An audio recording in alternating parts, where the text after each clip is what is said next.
احزاب، یہ جنگ بھی جو ہوئی ہے خندق، مشرکین کے ساتھ لڑائی ہوئی دشمنوں کے ساتھ. ایک بات میں آپ کو بتاؤں، پہلے بھی میں نے عرض کیا ہے، حضور پاک صلی اللہ تعالیٰ علیہ وسلم اور ان کے صحابہ مکہ والوں کو چھیڑ چھیڑ کر کے لڑنے کے لیے جاتے تھے یا مکہ والے لڑنے کی تیاریاں کیا کرتے تھے؟ الزام ہے نا آج بہت سارے لوگ کہ یہ جنگیں کرتے تھے. اس کی میں ایک وجہ بتاتا ہوں آپ کو. آپ اگر سینس رکھتے ہیں، تھوڑی بہت عقل رکھتے ہیں تو خود سمجھ لیں گے. اگر ہبلی، اللہ نہ کرے، ہبلی شہر ہے اور بیلگام شہر ہے، دو بڑے شہر ہیں، دونوں شہر کے کچھ لوگوں کے درمیان لڑائی ہو گئی یا کچھ معاملات ہو گئے. ہبلی کے آس پاس میں اگر لڑائی ہوئی ہے تو آپ کیا کہیں گے اس چیز کو؟ عقل والے سمجھتے ہیں بیلگام والے لڑنے آئے تھے یا ہبلی والے گئے تھے؟ وہ لوگ 100 کلومیٹر دور سے سفر کر کے یہاں آئے ہیں، اسی لیے قریب میں لڑائی ہوئی. اور اگر اس شہر کے قریب میں لڑائی ہوتی تو آپ پر الزام ہوتا کہ آپ گئے تھے لڑنے کے لیے. بات صحیح ہے. اب جتنی بھی جنگیں آپ دیکھیں گے، جنگ بدر، جنگ احد، جنگ خندق، یہ سب مدینے کے آس پاس ہوئی ہیں. اس کا مطلب یہ ہے کہ صحابہ نہیں جاتے تھے، مکہ والے لڑنے کے لیے آتے تھے. کیڑے کم تھوڑی نہ تھے، مار کھاتے تھے، مرتے تھے، پھر آتے تھے. حضور پاک صلی اللہ تعالیٰ علیہ وسلم اور صحابہ کو چھیڑنا ان کی عادت تھی. جنگ خندق بھی جو ہوئی ہے وہ کہاں ہوئی؟ مکہ میں نہیں ہوئی، مدینے کے آس پاس. مدینے سے صرف 5 کلومیٹر کا فاصلہ ہے. یہ مکہ والے پوری تیاری کر کے 12,000 لوگوں کو جمع کر کے لائے تھے. اتنا بڑا لشکر کہ جنگ احد کے بعد یہ تیسری جنگ تھی. ان کا حوصلہ تھوڑا بڑھ گیا تھا، مدینے والوں کو ماریں گے. اور مدینے میں رسول کریم صلی اللہ تعالیٰ علیہ وسلم کے ساتھ جو صحابہ، اس وقت بھی فاقے کا عالم تھا، ابھی پورے اسٹیبلش نہیں ہے. اور یہ جو جنگ لڑی گئی ہے وہ ایک الگ ٹیکنیک سے لڑی گئی تھی. حضرت سلمان فارسی رضی اللہ تعالیٰ عنہ صحابی رسول، وہ فارس کے رہنے والے تھے. وہاں جو جنگیں لڑی جاتی تھی، 2 جماعتوں کے بیچ میں ایک گڑھا کھود دیا جاتا تھا، خندق. عرب والوں کو یہ طریقہ معلوم نہیں تھا. حضرت سلمان فارسی نے حضور اکرم صلی اللہ علیہ وسلم کی بارگاہ میں مشورتاً عرض کیا کہ مشرکین مکہ اگر آئیں گے تو ایسا ہے کہ مدینے میں داخل ہونے کا ایک ہی بڑا راستہ ہے جس سے پوری فوج جا سکتی ہے، باقی سب چھوٹے چھوٹے راستے. اس بڑے راستے کے باہر ہم لوگ ایک بڑی خندق کھود دیتے ہیں تاکہ وہ آئیں تو مدینے شہر کے اندر نہ آئیں، کیونکہ شہر میں اگر لڑائی ہوگی تو گھر ٹوٹیں گے، بستیاں اجڑیں گی، دکان برباد ہوں گے، بہت کچھ ہو جائے گا. اس لیے ان کو شہر کے باہر ہی گھیر دیتے ہیں. حضور نے ان کا مشورہ پسند کیا اور خندق کھودی گئی. تقریباً 1 مہینے تک کھودی گئی تھی اور وہ کافی بڑی خندق. عرب کا تیز دوڑنے والا اچھی نسل کا گھوڑا بھی چھلانگ لگا کر اس خندق کو پار نہیں کر سکتا تھا، اتنی چوڑی تھی وہ خندق. اس خندق کو کھودنے میں خود میرے آقا صلی اللہ تعالیٰ علیہ وسلم نے اپنے ہاتھ میں کلہاڑی اٹھائی ہے. اور یہ وہ دور تھا جب صحابہ بھوک کی شدت کی وجہ سے پیٹ پر پتھر باندھتے تھے. حضرت ابو ہریرہ فرماتے ہیں، نہیں بلکہ دوسرے صحابہ اکرام سے یہ روایت ہے کہ حضور پاک صلی اللہ تعالیٰ علیہ وسلم اس وقت اپنا جبہ اٹھا کر دکھاتے ہیں تو آپ کے پیٹ پر 2 پتھر بندھے ہوئے تھے. یہ پتھر کیوں باندھتے تھے اس وقت؟ کہ مضبوط ایک کپڑے سے پتھر باندھ دیے جاتے تھے تاکہ بھوک پریشان نہ کرے. پیٹ اگر خالی چھوڑ دیا جائے تو بار بار بھوک لگتی ہے، اور اس پیٹ کو ٹائٹ باندھ دیا جائے تو بھوک کم لگتی ہے. یہ عربوں کا طریقہ تھا، پیٹ پر پٹا باندھ لیتے تھے. حضور اکرم صلی اللہ تعالیٰ علیہ وسلم اس وقت پتھر باندھے رہتے تھے کہ بھوک پریشان نہ کرے. اور خندق جو کھودی گئی ہے انہی فاقہ کشی کے عالم میں کھودی گئی ہے. پھر اس کے بعد مشرکین جب آئے تو وہ دیکھ کر کے حیرت میں رہ گئے، یہ کیا طریقہ ہے؟ ہم کو شہر میں داخل ہونے نہیں دیا جا رہا ہے، یا مطلب یہ چیز نہیں تھی ان کے لیے. خندق کے اس طرف کھڑے ہو گئے. جنگ شروع نہیں ہوئی. اس میں 3 بڑی جماعتیں تھیں، قبیلہ بنو غطفان اور قریش، اور پھر ایک نجد کا ایک قبیلہ تھا. بڑے بڑے 3 قبیلے اس میں آئے تھے جنگ کرنے کے لیے. حضور پاک صلی اللہ تعالیٰ علیہ وسلم اور ان کے صحابہ، آزمائش میں آپ کو بتاؤں کیسی تھی. مدینے والے اس وقت جتنے تھے سب کے ساتھ میرے آقا صلی اللہ علیہ وسلم نے ایگریمنٹ کیا تھا، جو یہودی ہیں عیسائی ہیں سب کے ساتھ، کہ حملہ مدینے پر ہو رہا ہے، لہٰذا ہم ساتھ مل کر کے لڑیں گے، شہر کی حفاظت ضروری ہے. یہودی جو تھے اس میں بنو نذیر ایک قبیلہ ہے اور بنو قریظہ، یہ 2 قبیلے تھے. بنو نزیر کے ساتھ بھی حضور صلی اللہ علیہ وسلم نے معاہدہ کیا تھا، مکہ والوں کے خلاف ہم سب مل کے لڑیں گے، کیونکہ نقصان ہوگا تو تمہارا بھی ہوگا ہمارا بھی ہوگا مدینے پر. تو سب کا اس بات پر ایگریمنٹ تھا. لیکن آپ کو میں بتاؤں، جب لڑائی کے لیے آئے تو طے یہی پایا تھا کہ وہ مدینے کے جتنے یہودی اور عیسائی ہیں وہ بھی حضور کے ساتھ کھڑے رہیں گے. لیکن ان ظالموں نے کیا کیا، حضور اکرم صلی اللہ تعالیٰ علیہ وسلم کے ساتھ آئے نہیں میدان میں، چند اپنے لوگوں کو بھیجا اور اپنے سارے قلعے میں یہودی بیٹھ کر میٹنگ کرنے لگے اور حضور پاک کی ساری تیاریوں کی خبریں مکہ کے کافروں کو دینے لگے، مشرکین. یہ دھوکے باز تھے، حضور پاک صلی اللہ علیہ وسلم کی ساری خبریں مکہ والوں کو پہنچانے لگے. انہوں نے دھوکہ دیا، خدا کیا، غش کیا، یہ ساری چیزیں ہوئی. اب جو حضور کے ساتھ تھے اس میں کچھ منافقین بھی آئے ہوئے تھے اور وہ موسم کی سختیاں دیکھنے لگے. ایسی ہوائیں تیز چلی کہ لوگوں کا کھڑا ہونا مشکل تھا. وہاں ہنالک ابتلی المؤمنون وزلزلوا زلزالا شدیدا، اللہ فرماتا ہے یہ وہ جگہ تھی جب مومنوں کو آزمایا گیا اور انہیں بہت اچھی طرح سے ہلا دیا گیا تھا. وَإِذْ يَقُولُ الْمُنَافِقُونَ، اور اس دن منافق یہ کہہ رہے تھے، کیا کہہ رہے تھے؟ ارے ہمارے گھر میں عورتیں خالی ہو گئی ہیں، چھت اڑ گئی ہیں اور ہم کو جانا ہے مدینے میں. یہ کہہ کر کے حضور کو چھوڑ کر چلے گئے. جو جماعت میں یہ وہ لوگ تھے جو مسلمان نظر آتے تھے، حضور کے ساتھ نماز بھی پڑھتے تھے، ان کا سب مسلمانوں کے ساتھ چلتا تھا. لیکن جب حالات سخت ہو گئے بھاگ گئے. وہ ایک ہی لاٹھی سے بھاگنے والے لوگ سب مدینہ میں بھاگ کر کے چلے گئے. اور میدان میں کون بچے؟ وہی صحابہ جو نبی پاک صلی اللہ تعالیٰ علیہ وسلم کے لیے اپنی جان بھی قربان کرنے کے لیے حاضر رہا کرتے تھے. وہ عاشقین کی جماعت کھڑی رہ گئی، اس میں چند لوگ تھے.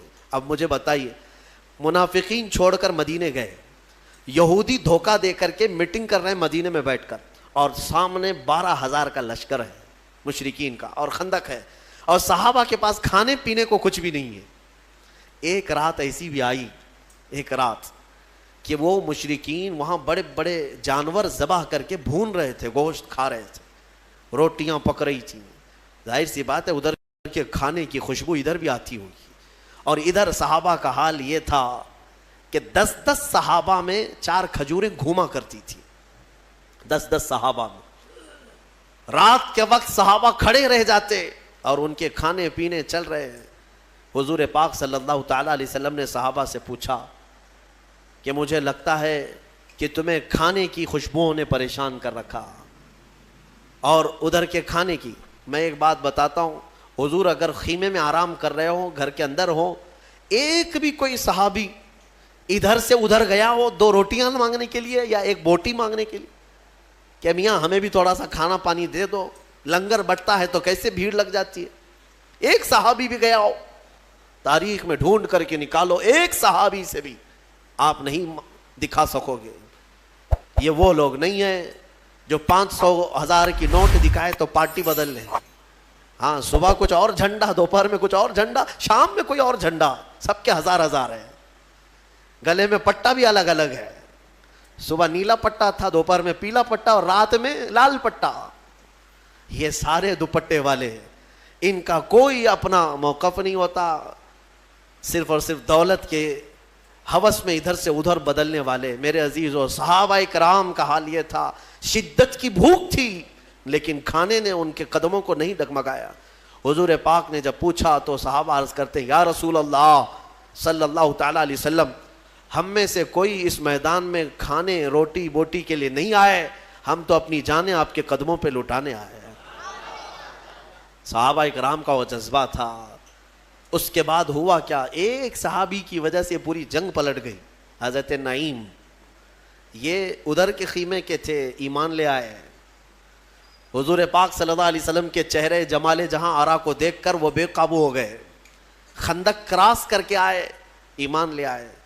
اور پھر حضور پاک صلی اللہ تعالیٰ علیہ وسلم سے اجازت لے کر کے واپس اسی خیمے میں گئے. ان تینوں قبیلوں میں جو تھے، بڑے بڑے جو 3 قبیلے تھے، ان کے تینوں کے درمیان کچھ نہ کچھ چل رہی تھی باتیں. ظاہر سی بات ہے، لیڈ کون کرے گا، آگے کون جائے گا، اس میں بہت سارے جھگڑے ہوا کرتے ہیں. ان کے اندر اتحاد نہیں تھا. حضرت نعیم رضی اللہ تعالیٰ عنہ نے اسی کمزوری کو ان کے محسوس کیا اور تینوں قبیلوں کو برابر اپنی اپنی جگہ پر لگایا. قبیلہ بنو غطفان سے انہوں نے کہا کہ تم تو بیوقوف بنے جا رہے ہو. قریش جو ہے اپنے مجاہدین اور اپنے سپاہی پہلے نہیں اتاریں گے, پہلے تمہارے اتاریں گے. اور بنو نجد محمد صلی اللہ علیہ وسلم سے معاہدہ کر چکے ہیں, ہاں وہ تو ختم کرنے والے ہیں, جنگ میں لڑیں گے نہیں. ان سب میں آپس میں ہی یہ شک تھا کہ ہم سب دھوکے میں تو نہیں آ گئے. تینوں قبیلوں کے درمیان ایسی باتیں ہو گئی کہ دوسرے دن اٹھ کر کے سب لڑنے لگے کہ تمہارے پہلے اتارو, تمہارے پہلے اتارو. اس لیے کہ ان کو یہ شک ہو گیا تھا کہ اگر یہ قبیلہ اپنے سپاہیوں کو نہیں اتار رہا ہے تو اس کا مطلب ہے دال میں کچھ کالا ہے. وہ قبیلہ بھی یہی سمجھ رہا تھا کہ یہ کیوں نہیں اتار رہے ہیں. ان تینوں کے درمیان ایسی پھوٹ پڑی کہ وہ آپس میں لڑ پڑے.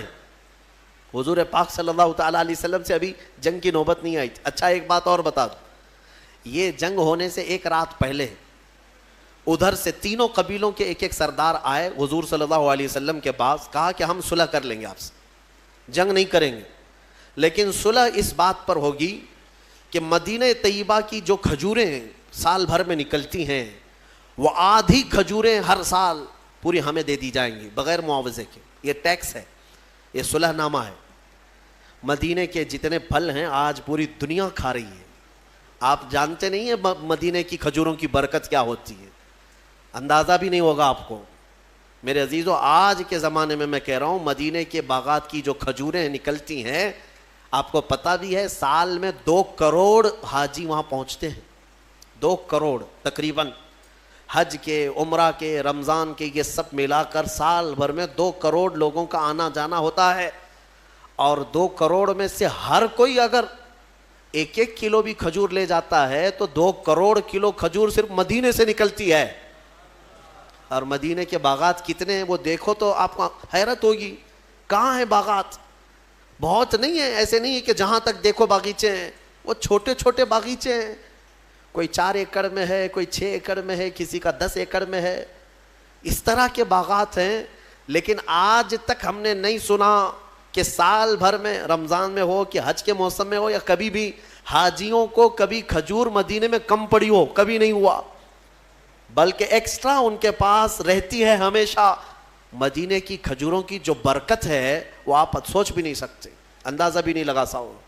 یہ تو میں صرف اجوا کھجور کی بات کر رہا ہوں جو 2 کروڑ سے زیادہ نکلتی ہے. باقی اور مدینے میں 40 قسم کی کھجوریں اور پیدا ہوتی ہیں.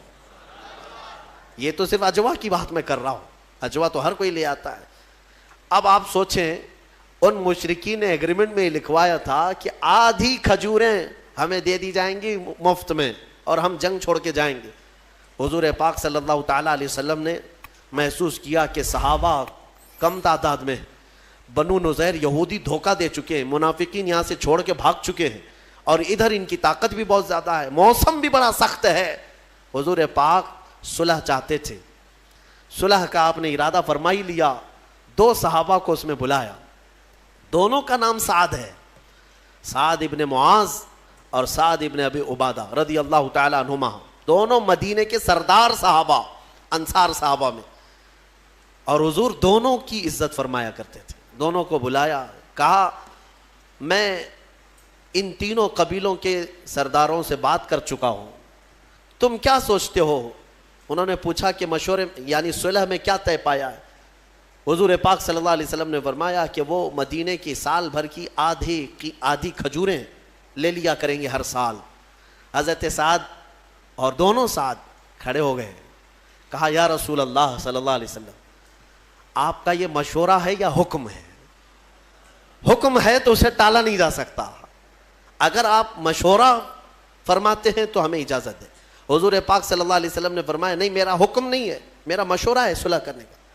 تو دونوں صحابہ اٹھے اور وہ ایگریمنٹ کا جو پیپر تھا اس کو اٹھائے اور پھاڑ دیا. حضرت سعد اس دن کہتے ہیں یا رسول اللہ صلی اللہ تعالیٰ علیہ وسلم, جب ہم کفر میں تھے, جب ہم مشرک تھے, تب ان خبیثوں کو ایک کھجور نہیں دیتے تھے, اور آج دولت ایمان ہمارے پاس ہے اور آدھی کھجوروں کی بات کی جاتی ہے. یعنی مدینے کے آدھے, ہم زمانے کفر میں ایک کھجور نہیں دیتے تھے, اور آج دولت ایمان ہمارے پاس ہے اور رسول پاک صلی اللہ علیہ وسلم کی سربراہی ہمارے ساتھ ہے، تو پھر آدھی کھجوریں دینا وہ بھی ان لوگوں کے لیے کیا معنی رکھتا ہے؟ انہوں نے پھاڑ دیا، میرے آقا مسکرائے ان کی بات پر. یہ نہیں ہے کہ رسول کے خلاف ہو گئے، بلکہ حضور ان کے جذبے کو دیکھ رہے تھے. اس کے بعد وہی سعد ہیں جن کو کافروں نے اسی جنگ میں تیر مارا تھا تو حضرت سعد کی پیشانی پر لگا تھا اور خون کا فوارہ جاری ہو گیا اور ان کے ہاتھ بھی کٹ گیا تھا حضرت سعد کا تیر سے، اور حضور پاک صلی اللہ تعالیٰ علیہ وسلم خود ان کا ہاتھ اپنے ہاتھ میں پکڑے رہے. حضرت سعد کا پورا خون اچھل کر میرے آقا کے چہرے پر لگتا تھا.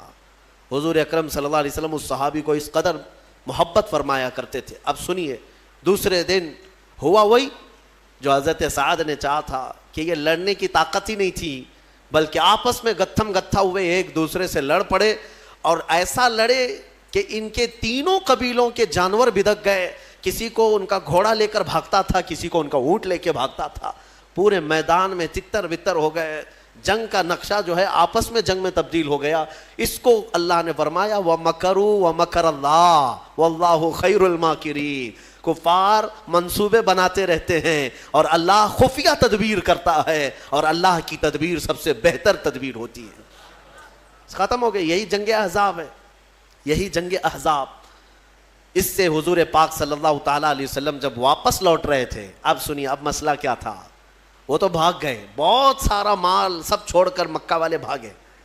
اب حضور کو مدینے واپس آنا ہے، مدینے واپس آنا ہے. بیچ راستے میں حضرت جبرائیل آئے، کہا یا رسول اللہ صلی اللہ علیہ وسلم، رب تعالیٰ کی یہ منشا ہے کہ ان مشرکین سے تو آپ نپٹ گئے، وہ بنو نذیر یہودی جو دغا کیے، دھوکہ کیے، ان کے ساتھ بھی آپ جنگ کے لیے یہیں سے نکلے. ایک جنگ ختم ہوئی ہے، ابھی مدینے پہنچے نہیں. پھر جبرائیل امین کا حکم آیا کہ یہیں سے ان کو بھی نپٹا کر کے آ جائیں جو دھوکہ دیے ہیں.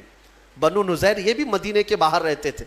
ایک قلعے میں بند ہو کر انہوں نے ایگریمنٹ بھی توڑ دیا تھا، بلکہ ہتھیار صاف کر رہے تھے کہ اب مکہ والوں نے تو مدینے حضور صلی اللہ علیہ وسلم کو مار دیا ہوگا، ہم بھی نکلیں گے، ہم بھی ماریں گے، پورا مدینہ ہمارا ہے. وہ سارے شیخ چلی کے پلان پہلے سے بن رہے تھے، انہیں پتہ ہی نہیں میدان میں ہوا کیا ہے. جب وہاں پر وہ سب میٹنگیں چل رہی تھی، ادھر جبرائیل امین حضور سے عرض کر رہے تھے کہ آقا رب تبارک و تعالیٰ کا حکم ہے.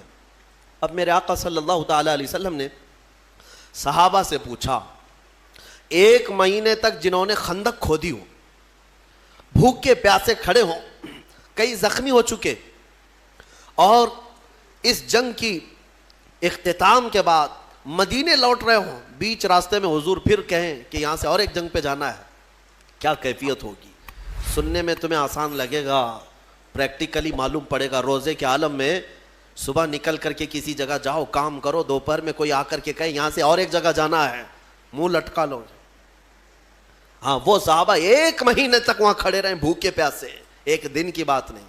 جنگ میں بیچ راستے میں حضور پاک نے پوچھا صحابہ سے کہ میرے صحابہ، جبرائیل آئے اور مجھے اللہ تعالیٰ کا پیغام سنا ہے کہ یہاں سے بنو نذیر کے خلاف جنگ کے لیے ہمیں نکلنا ہے، جنہوں نے دھوکہ دیا ہے مدینے والوں کو، تمہارا کیا خیال ہے؟ صحابہ نے یہ کہا کہ مرہم پٹی کر لیں گے، کھانا پانی پی کر کے کھا کے آئیں گے، بیویوں سے بات کر کے آ جائیں گے، گھر بار دیکھ کے آئیں گے. مہینہ بھر ہوا.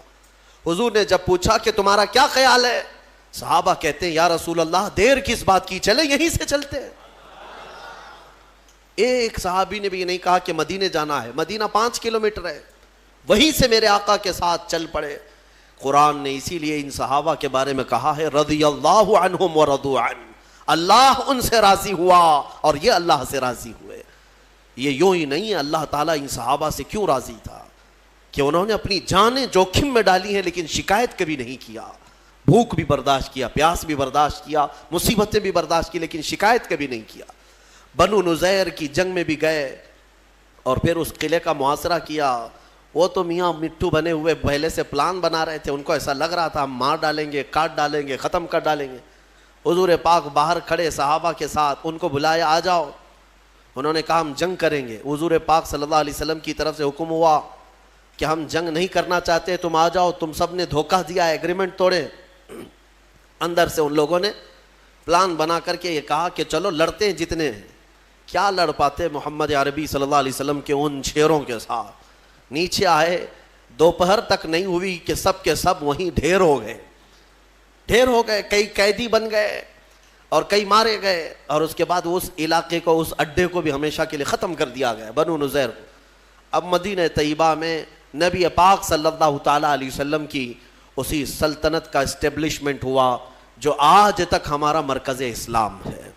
حرزہ سرائیاں مدینے کو خراب کرنے کی اس وقت سے کوششیں ہوتی رہی, جنگیں یوں ہی نہیں ہوئی ہیں, وجہ تو کچھ تو رہی ہے. کوئی بھی جہاد میرے پاس لا کر کے دکھاؤ, میں اسباب بتاتا ہوں, اس کے ریزن بتاتا ہوں کہ کیوں ہوئی, تب تمہیں پتہ چلے گا کہ انصاف اور حق کس کی طرف ہے. یقیناً میرے آقا صلی اللہ علیہ وسلم رحمت للعالمین ہے.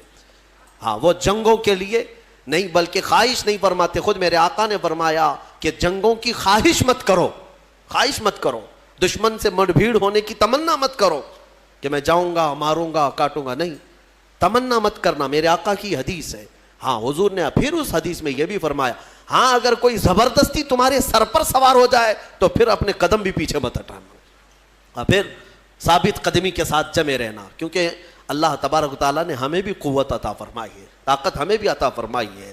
اسی لیے میں آج یہ کہتا ہوں میرے عزیزوں, آج کچھ برساتی کیڑے نکلے ہوئے ہیں گلی کوچوں میں, اور دنگائی جو فساد مچا کر, مجھے ہنسی بھی آتی ہے اور حیرت بھی ہوتی ہے کہ کچھ لوگ اپنے اپنے شکتی پردرشن کے لیے تلواریں لہرا کر کے دکھا رہے ہیں مسجدوں کے باہر, چھریاں, چاقو, تلواریں.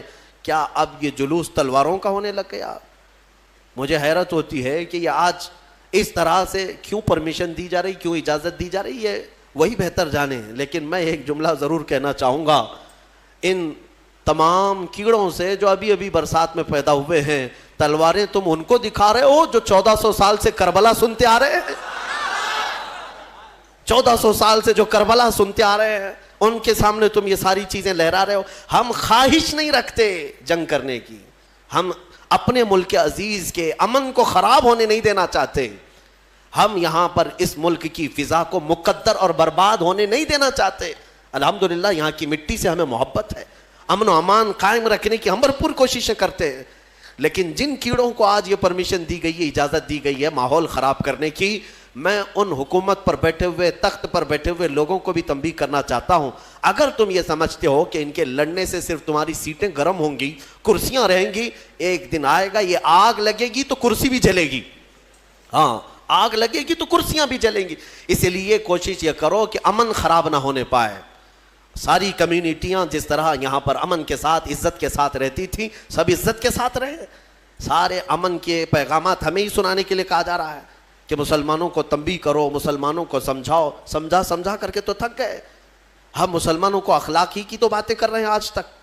ہم نے کبھی ان کے ہاتھوں میں تلوار دیا ہے, کبھی ان کے ہاتھوں میں بندوقیں دی ہیں. لیکن باضابطہ ایک جماعت ایسی ہے جو پورے ہندوستان میں اپنے نوجوانوں کے ذہنوں میں زہر گھول رہی ہے مسلمانوں کے خلاف, اس طرح سے کہ انہیں تلواریں اٹھانے کا اور انہیں بندوق اٹھانے کا اور انہیں ہتھیار اٹھانے کا بار بار اکساؤ والا بیان اور بھڑکاؤ بیان یہ دے دے کر کے انہیں پریپیئر کیا جا رہا ہے, تیار کیا جا رہا ہے. کیا یہ ہماری آنکھوں سے چھپا ہوا ہے؟ آج سب دیکھ رہے ہیں سوشل میڈیا پر, بلکہ میں سمجھتا ہوں ڈپارٹمنٹ بھی دیکھ رہی ہوگی, حکومت بھی دیکھ رہی ہوگی, سارے لوگ دیکھ رہے ہیں. لیکن جن لوگوں نے آنکھیں میچ رکھی ہیں آج, کل پھر اچانک کھولنا پڑ جائے گا آنکھیں. اس لیے ماحول خراب کرنا یہ اچھی چیز نہیں ہے. اسی لیے جو اس نے کہا ہے وہ سچ کہا ہے, لگے گی آگ تو آئیں گے مکان کئی زد میں, یہاں ہمارا ہی مکان تھوڑی نہ ہے, سب کے مکان جلیں گے. پھر اللہ تبارک و تعالی امن برقرار رکھنے کی ہمیں توفیق عطا فرمائے.